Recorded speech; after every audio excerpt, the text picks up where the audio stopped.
Pour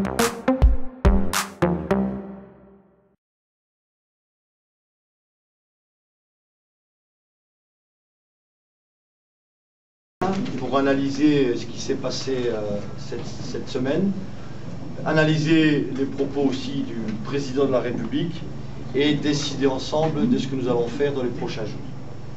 Donc, nous prenons acte de la déclaration du président de la République dans laquelle il s'engage solennellement à tenir sa promesse, à ce que les engagements de Mittal soient tenus.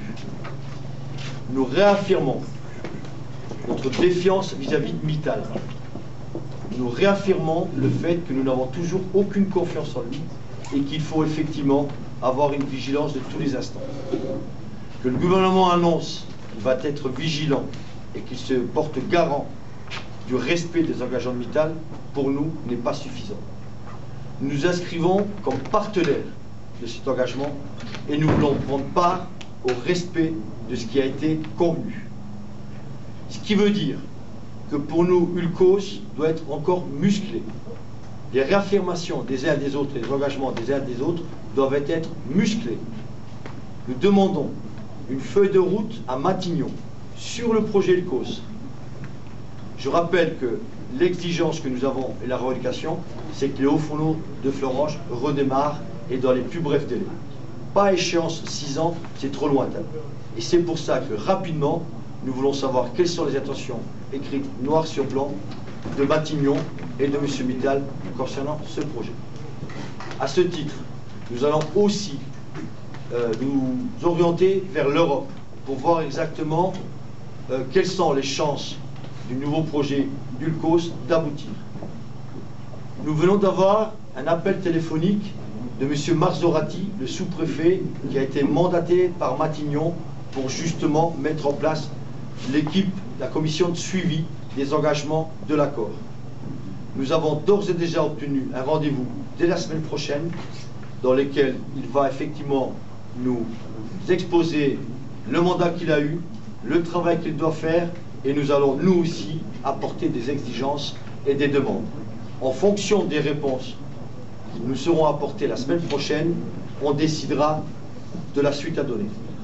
Néanmoins, nous restons en alerte.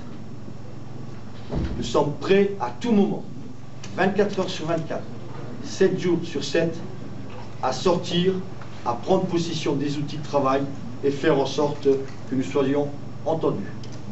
Nous avons été spectateurs de notre avenir pendant 18 mois. Nous comptons bien être maintenant des acteurs. Personne, je dis bien personne, ne doit décider pour nous, sans nous. Voilà les positions que nous avons prises. Donc nous attendons la rencontre avec M. Marzorati la semaine prochaine pour savoir si l'attente du village gaulois, on la sort tout de suite ou si on attend un peu. C'est quand le rendez-vous?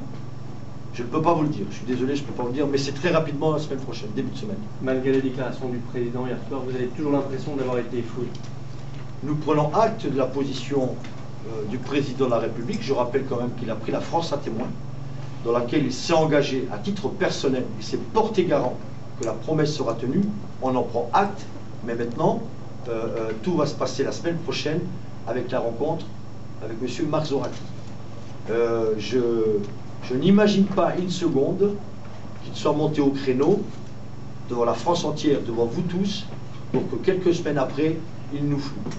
Là, avant Noël, nous voulons être rassurés sur le rôle que nous allons jouer et que nous voulons tenir.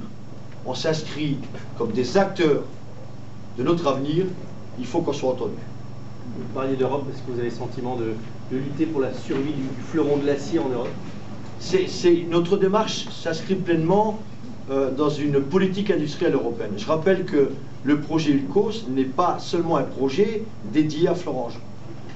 Si on réussit ce bond technologique, et nous sommes persuadés que nous le réussirons, c'est toute l'Europe qui va en bénéficier. Il faut mettre ça en perspective avec le protocole de Kyoto, il faut mettre ça en perspective avec les effets de serre.